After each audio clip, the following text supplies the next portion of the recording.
Olá, eu sou Sérgio Everton. Está começando o programa Projetos de Lei. Aqui você fica por dentro dos projetos de lei em andamento no Parlamento Paulista e também daqueles que já viraram lei. O projeto de lei do deputado Chico Sardelli, do PV, quer incentivar as indústrias e empresas no processo de reciclagem, trazendo para o estado de São Paulo benefícios ambientais e sociais. Todos os dias são descartados no lixo comum 2 toneladas de retalhos. Uma pequena parte dos resíduos é recolhida por catadores de material reciclável e o restante, quando não permanece nas ruas, termina em aterros sanitários, que, dependendo de sua composição, demoram mais de 100 anos para serem decompostos, o que causa um grande impacto ambiental. Pela falta de incentivo fiscal tributário, não existe grande interesse em recuperar tais resíduos, que acabam sendo descartados em locais impróprios. A medida proposta pelo projeto de lei do deputado Chico Sardelli, do PV, de dar concessão de crédito presumido, é incentivar as indústrias e empresas no processo de reciclagem. O projeto de lei ele é fundamental porque ele busca incentivar essa cadeia com crédito presumido, do ICMS, então de competência no Estado de São Paulo, buscando induzir essa política pública de pós-consumo. E com isso, ele induz o desenvolvimento da indústria da reciclagem no Estado de São Paulo, fomentando a geração de novos empregos, melhorando a arrecadação. Quer dizer, voltando, é um círculo virtuoso gerado a partir desse tipo de medida. Todo o processo produtivo gera resíduos que podem ser reciclados ou reutilizados. Entretanto, parte das indústrias não adere a esse processo devido ao custo da mão de obra ou também da separação do material, que acaba indo parar no lixo comum. Aqui, os restos de tecidos que iriam para o aterro voltam para o mercado. A figurinista e empresária, proprietária do primeiro banco de tecidos no Brasil, Lu Bueno, explica como funciona esse mecanismo, muito parecido com o sistema bancário e que, de certa forma, contribui com a preservação ambiental, já que os retalhos de tecidos são reutilizados. O banco ele é um sistema, a ideia é recolocar no mercado, em circulação, sobras de tecido, de confecção, de pessoas, de indivíduos particulares ou de artistas, tecidos que estão parados, estocados e que a gente coloca de volta em circulação. A gente hoje tem aqui 2 toneladas que vão girando. Então, às vezes as pessoas falam, mas você vai ter um galpão enorme. Eu falo, não, a ideia não é ter um galpão enorme, a ideia é girar muito tecido, justamente para que ele não se estoque. A gente tem a questão do resíduo, que é aquilo que sai muito picadinho, onde você não consegue colocar isso em costura novamente, ou como artesanato, ou como moda, ou como qualquer utilização. Isso é o resíduo. Aí você tem a sobra, efetivamente, de corte, as sobras de confecção. E aí são cortes, restos de rolo, porque você acaba comprando um pouco a mais para aquela tiragem daquele momento. E depois você não usa aquilo mais, mas é tecido, é material, você não joga fora. Depois de um tempo, você não tem o que fazer, porque o estoque acumula. Aí você joga fora e aí que é o grande desperdício. Tem as sobras de loja e tem a sobra de fábrica. Então, são pelo menos 4 instâncias aí de sobra de material têxtil que tem que ser pensada e trabalhada. As novas confecções e as novas confecções de estilos ligados à sustentabilidade, então elas têm vindo procurar a gente e a gente tem atrelado, inclusive, um selo, chama Selo Tecido de Reuso para Uso. É um selo que a gente tem desenvolvido junto com esses novos estilistas, esses novos criadores de moda, que se preocupam com a sustentabilidade para agregar esse valor às suas confecções. Seria uma boa resposta do governo do Estado de São Paulo para demonstrar que aqui no território paulista, que em território paulista, a Política Nacional de Resíduos Sólidos, a responsabilidade pós-consumo é implementada na prática. Esse já virou lei. Cidades paulistas que cuidarem de seu patrimônio cultural vão receber incentivos técnicos ou financeiros do governo do estado. Uma praça, muitas pessoas e obras de arte a céu aberto. Correria, do dia a dia, trabalhando, vai para cá, vai para lá, às vezes a gente nem repara. Mas a falta de conservação delas incomoda. Foi um trabalho bonito que a pessoa fez, todo mundo tem a oportunidade de apreciar, mas não cuida. É bem triste mesmo. Na Praça da República, região central da cidade de São Paulo, a A estátua do escoteiro chefe mundial está desgastada. Esta outra, pichada. E a homenagem a Bernardino de Campos perdeu uma das peças. Esse prédio histórico tem infiltrações e está danificado. Tem que sempre trabalhar com a questão da conscientização, da formação, né? Isso é fundamental. A partir daí, o resto vem tranquilamente. Este busto do criador da língua internacional Esperanto já tem algumas rachaduras, etiquetas foram coladas, a gravata está quebrada, os olhos foram perfurados e o nariz já foi substituído. Os municípios que cuidarem do seu patrimônio cultural vão ganhar incentivo do governo do estado de São Paulo. É o que garante a Lei 15.565 de 2014, que criou o programa Preserva São Paulo. O deputado Aldo Demarque, do Democratas, é o autor do projeto que virou lei. O estado de São Paulo, ele tem uma história rica, principalmente no interior.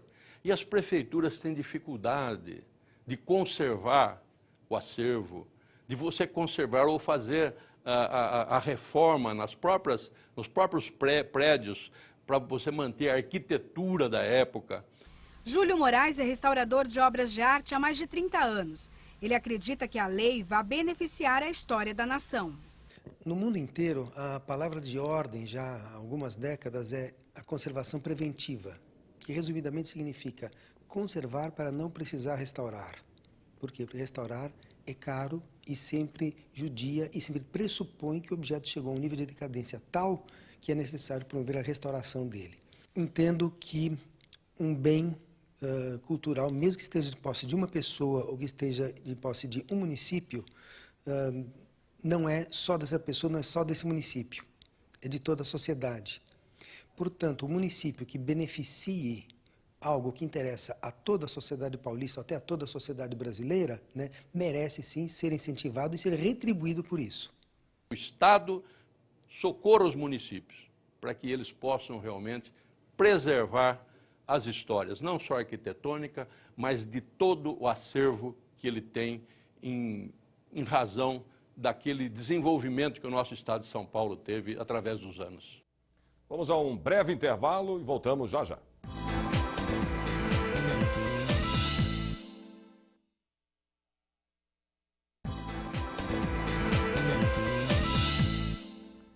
Enfeitar chupetas e mamadeiras com pequenas peças decorativas pode colocar em risco a vida do bebê. O projeto de lei do deputado Gilmaci Santos, do PRB, quer proibir esses adornos. A customização torna os produtos inseguros para os bebês e as crianças, com o risco das peças aplicadas, como cristais e pérolas, se soltarem. Criança gosta de colocar pecinha pequenininha em buraquinho. Então, ela mesma pode colocar no nariz, ela pode colocar na orelha, ela pode engolir. Quando ela está dormindo à noite, aquilo pode se soltar. E aí já não é mais o intencional, é o acidental. A criança vai aspirar essa customização, essa perolinha, esse enfeitezinho. E isso faz com que essa criança aumente, sem dúvida, risco de morte. Nós não estamos falando só de acidente, é risco de morte.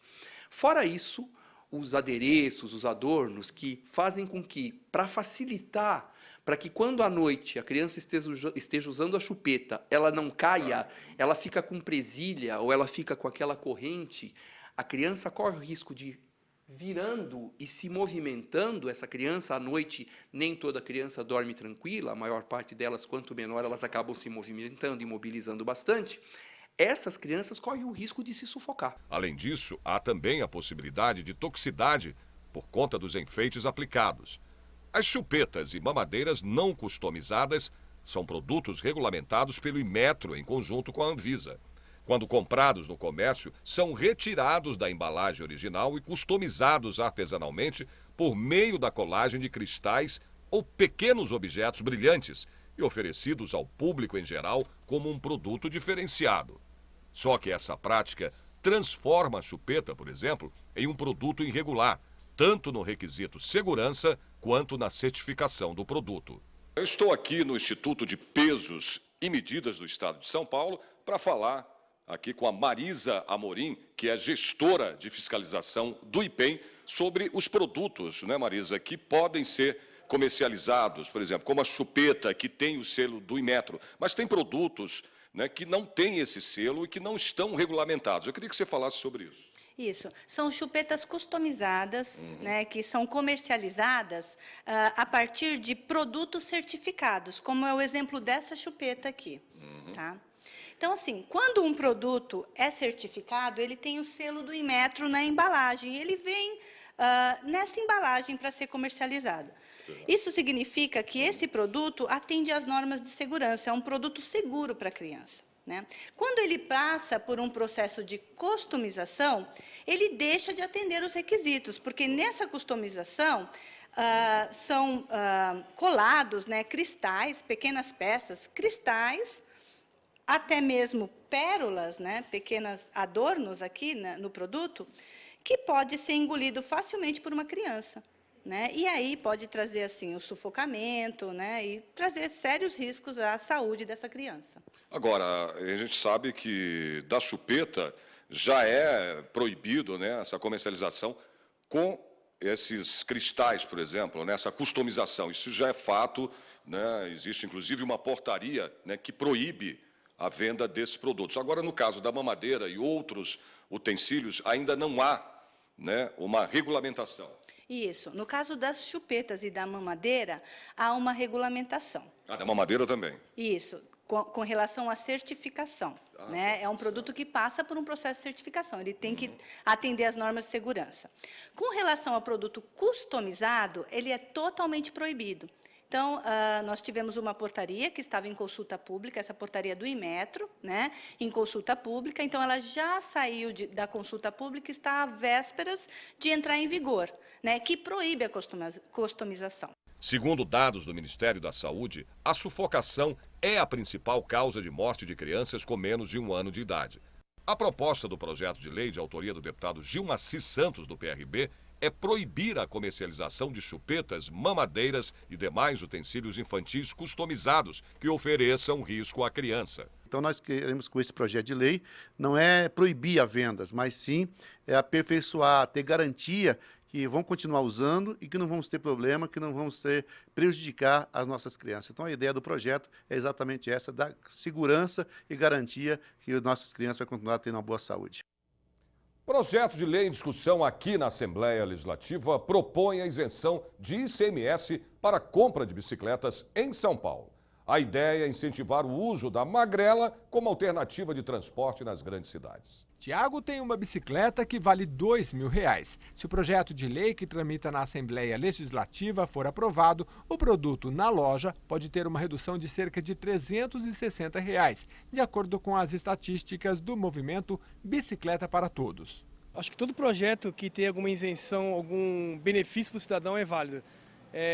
No respeito à bicicleta, hoje em dia nós estamos com tudo tem se falado de mobilidade urbana, tudo isso. E eu acho que é um bom incentivo para as pessoas começarem a deixar o carro em casa, começarem a praticar o ciclismo mesmo, não como esporte, mas sim como no dia a dia mesmo, para trabalhar, para fazer compras. O projeto de lei 259 de 2014 prevê a isenção do ICMS, que nas bicicletas é cerca de 18%. O Brasil possui cerca de 50 milhões de bicicletas, uma para cada 4 habitantes. E a produção mundial já é 2,5 vezes superior à de automóveis. Mas nas grandes cidades, como São Paulo, o uso em relação aos carros é pequeno.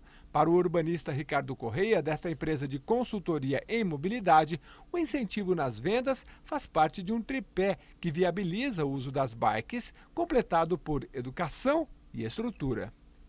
A rede de ciclovias fomenta que o ciclista consiga sair da sua casa com conforto e segurança e chegar no destino com conforto e segurança. Então, isso incentiva o uso da bicicleta, isso é fundamental. Agora falta uma política transversal, além do incentivo ao uso, incentivo à compra, porque não adianta a gente colocar uma ciclovia se a pessoa às vezes não tem recurso para comprar uma bicicleta. Então a redução de imposto é fundamental para que você tenha uma política transversal do incentivo ao uso da bicicleta. E a gente vem percebendo que outras cidades como Piracicaba, Sorocaba, cidades do litoral, vêm incrementando o uso da bicicleta com melhor infraestrutura. Mas além da infraestrutura e da redução de imposto, que é fundamental, tem que ter um processo de educação que seria o próximo passo. Nesta loja aqui no centro da capital paulista, você vai encontrar bicicletas como esta, que custam R$6.000. Mas a isenção do ICMS deve beneficiar quem adquire modelos assim, populares. Esta, por exemplo, custa R$ 400. Isso porque os estudos mostram que a grande maioria destes consumidores moram na periferia e têm baixo poder aquisitivo. Cerca de 30% dos usuários de bicicleta têm renda inferior a R$ 600 mês. Então, renda familiar, né? Então, isso seria um impacto tremendo na massa de trabalhadores de baixa renda. Então, a isenção de imposto é fundamental para que a pessoa tenha dignidade de utilizar a bicicleta, de comprar uma bicicleta com conforto e segurança.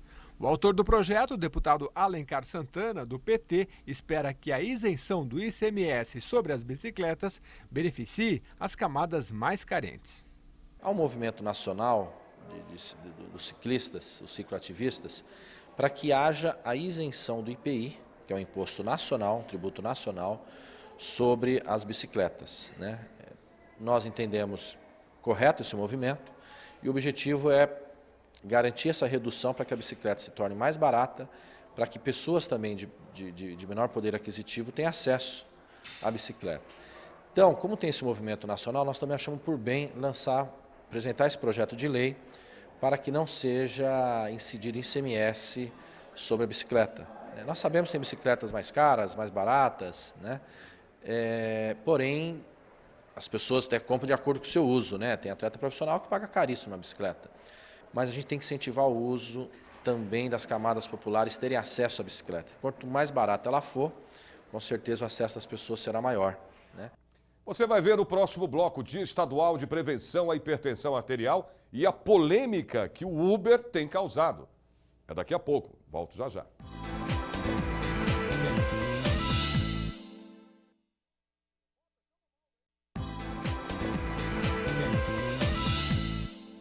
Uma doença silenciosa e mortal. A hipertensão arterial atinge 1 a cada 3 adultos brasileiros. O perigo maior é a falta de informação. Metade dos hipertensos não sabe que tem a doença e 50% das pessoas que se cuidam não seguem o tratamento à risca, o que aumenta ainda mais a chance de ter problemas maiores, né? O projeto de lei aqui na Assembleia Legislativa quer instituir o Dia Estadual de Prevenção à Hipertensão Arterial. Cerca de 30% da população adulta no Brasil sofre de hipertensão arterial. Histórico na família. Quem é que sofre do problema? Meu pai já sofreu com problema e outros parentes também.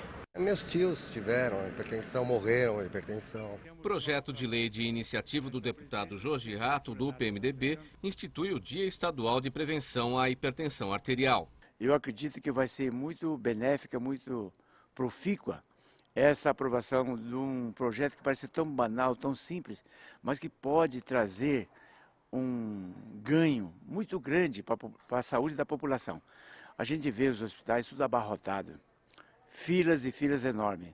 Você vai ver quantas pessoas que são acometidas por causa da hipertensão arterial. Muitas pessoas que podiam não estar na fila, estão lá porque alimentaram mal, porque comeram assim, sem nenhuma orientação alimentar, com os estresses que nós temos na cidade de São Paulo, isso aumenta também a hipertensão. A poluição ambiental que nós temos na cidade de São Paulo ajuda a termos essa hipertensão arterial, além do problema econômico, né? Numa crise econômica que nós estamos vivenciando nesse momento, todos começam a ficar com hipertensão arterial, até eu. Então, nós temos que fazer a prevenção. A metade dos brasileiros que têm a doença não sabe do problema pela falta do hábito de medir a pressão. A maioria dos pacientes do Brasil que são hipertensos não estão ainda sob forma de tratamento e daqueles que estão sob tratamento ainda não atinge o controle que a gente gostaria, que é abaixo de 14/9, quando comparado a outros países como o Canadá, por exemplo, que atinge até 70%, 80% de controle da pressão. As razões da falta de controle da hipertensão são variadas. Não saber exatamente qual é a consequência da doença, que se não tratada pode levar a derrame e infarto, que são as principais complicações.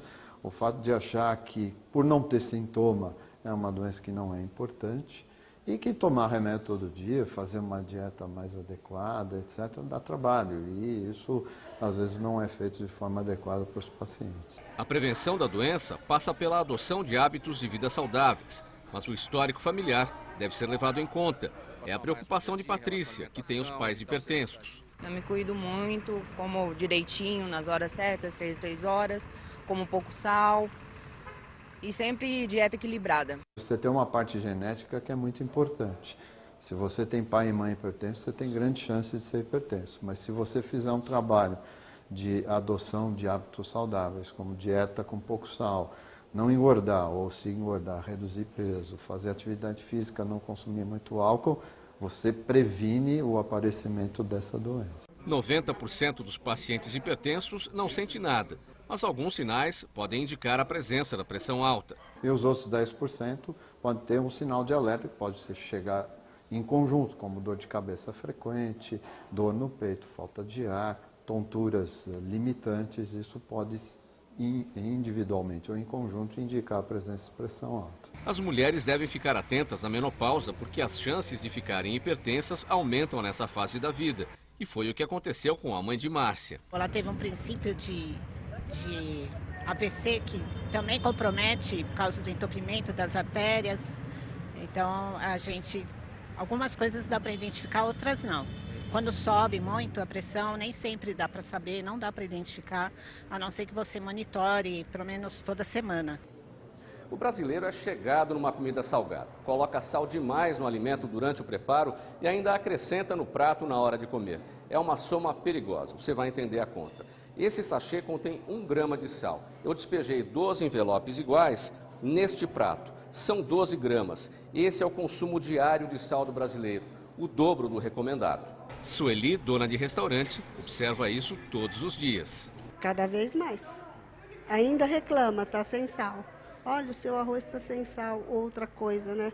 Uma carne fala que está totalmente sem sal e o sal continua e eu vejo gente colocando bastante. O ideal, que é o recomendado pela OMS e pelas nossas sociedades, é de 5 gramas. Isso diariamente? Diariamente. Nós consumimos um pouco mais que o dobro do recomendado. Não só da fonte de sal adicionado, mas também do sal que tem nos alimentos, que muitas vezes a gente desconhece por falta de conhecimento de ler o rótulo e de saber o que está, a quantidade de sódio que está naquele rótulo. Por exemplo, esses caldos de legumes, enfim, que se usam para temperar as comidas, cada cubinho tem 5 gramas de sódio. Equivale à quantidade diária de sódio. Então, quer dizer, num único cubinho já tem toda a quantidade diária de sal necessária para uma pessoa. Um pãozinho francês tem quase 1 grama de sal. Então, isso, se a pessoa come 5 pãezinhos, já está esgotando a sua capacidade. Você já ouviu falar do Uber? Aquele aplicativo criado nos Estados Unidos e que se espalhou por mais de 50 países do mundo. No Brasil, como em todos os outros lugares, o Uber também gerou muita polêmica. É que o aplicativo conecta motoristas autônomos a usuários em busca de uma opção de transporte, um serviço de carona remunerada. Quem mais se queixa desse aplicativo são os taxistas. Eles alegam concorrência desleal e falta de segurança para os passageiros. Já ouvi falar, já utilizei fora do país e acho eles excelentes. Eu acho que brigar contra esses aplicativos é brigar contra a modernidade, contra o que existe de novo. Não tem como fazer. O serviço de táxi vai ter que se renovar, melhorar para aceitar também esse tipo de carona, como se fala. Ana Cristina está falando dos aplicativos em funcionamento em São Paulo, que oferecem o serviço particular de transporte remunerado de passageiros por motoristas não autorizados para a função em carros não cadastrados pelo poder público. Na Assembleia Legislativa, um projeto de lei de autoria do deputado Igor Soares, do PTN, veta essa atividade que é exclusiva dos taxistas. Hoje, somente o táxi ele é autorizado por lei para realizar esse tipo de serviço, então ele não visa, na verdade, proibir o Uber. Ele visa realmente regulamentar esse setor que precisa realmente de uma regulamentação para trazer uma segurança ao cidadão, um recolhimento de impostos ao nosso Estado digno e real. Então, o que nós gostaríamos de trazer em debate com a aprovação desse projeto é realmente a fazer valer a legislação vigente e fazer com que os taxistas sejam realmente respeitados no seu direito. O alvo da proibição é o aplicativo Uber, que chegou a algumas capitais brasileiras no ano passado. Qualquer pessoa com acesso à internet pelo celular pode pedir o serviço de motorista particular. Essa facilidade, que foi bem aceita em grandes cidades do mundo, aqui em São Paulo, está dando o que falar entre os taxistas. Todos têm que trabalhar, logicamente, entendeu? Todos nós, eles também que têm que trabalhar, mas dessa maneira aí, eu acho que não é a maneira correta de se trabalhar. A concorrência está desigual. Se a concorrência fosse pelo menos igual, a gente não tinha que debater com eles. Mas como eles estão diferentes da gente, assim não dá, né? Não tem taxímetro, não tem nada. A profissão de taxista é regulamentada por lei federal e a atividade só pode ser exercida por profissional certificado por órgão da cidade onde o serviço é prestado. Os motoristas que trabalham para o Uber precisam ter carteira de habilitação profissional, possuir seguro para o passageiro e não ter antecedentes criminais. O serviço é diferenciado e a gente acaba que todo mundo ganha, os usuários e a cidade. Se regulamentar e fazer com que esses aplicativos tenham os mesmos tratamentos de taxistas, todo mundo sai ganhando. Eu não usei ainda, tá? Meus amigos já usaram, eu acho interessante, mas quem é que paga a conta? Você fica preocupado com os taxistas? Eu fico preocupado com quem está estabilizado, quem está pagando os impostos. Não adianta falar de corrupção se o cara não está pagando os impostos. A frota do Uber é conhecida como a dos carros negros, como esse que a Laisa usa para trabalhar. Ela é motorista do Uber há 8 meses. De olho no celular que indica as corridas, no trânsito e nas discussões sobre o aplicativo, a analista de recursos humanos encontrou uma fonte de renda. A plataforma funciona com GPS, então o usuário ele abre o celular dele, o iPad, enfim, o tablet, ele pede um carro e aparece para ele o tempo do carro mais próximo que vai até ele. Quando ele pede esse automóvel, aparece a foto do motorista, a placa do motorista, a avaliação do motorista, que o critério de avaliação da Uber é parecido com o dos hotéis. Existe uma média para que o motorista se mantenha na plataforma. E aí, no tempo estimado, o carro chega, o motorista avisa que chegou, embarca, destino e deixa no destino do passageiro, né, do usuário. A gente está aqui para tentar ajudar o trânsito e a gente acha que a gente precisa de leis que fomentem a inovação. É super normal que uma inovação venha primeiro do que uma legislação. A gente é a favor de inovação, a gente acha que precisa ter um debate e a gente realmente acredita que você não ter uma regulação não significa ilegalidade. Enquanto esses projetos de lei tramitam tanto na Câmara dos Vereadores quanto na Assembleia Legislativa de São Paulo, os motoristas do Uber continuam trabalhando nas ruas, recebendo os chamados dos passageiros pelo aplicativo e rodando para lá e para cá, transportando essas pessoas. Só que agora, além da insegurança jurídica, existe também a insegurança do medo. A Laisa, por exemplo, que está aqui com a gente fazendo essa reportagem, chegou a ser agredida por taxistas em uma das viagens. Um passageiro subiu no meu carro, houve perseguição de 5 taxistas, machucaram meu carro, queriam que meu passageiro descesse do carro para agredi-lo fisicamente. Graças a Deus a polícia interviu, mas foi um sufoco e a gente não quer passar por isso, ninguém precisa passar por isso, né? Não é uma briga nossa, é uma briga judiciária, é uma briga das autoridades, dos interesses, né? Dos interessados, na verdade. Não é nossa, a gente só quer trabalhar, o meu consumidor ele só quer andar, ele só quer se locomover e é isso. O programa de hoje termina aqui. Nos vemos na próxima semana com mais projetos de lei. Obrigado pela sua companhia e até lá.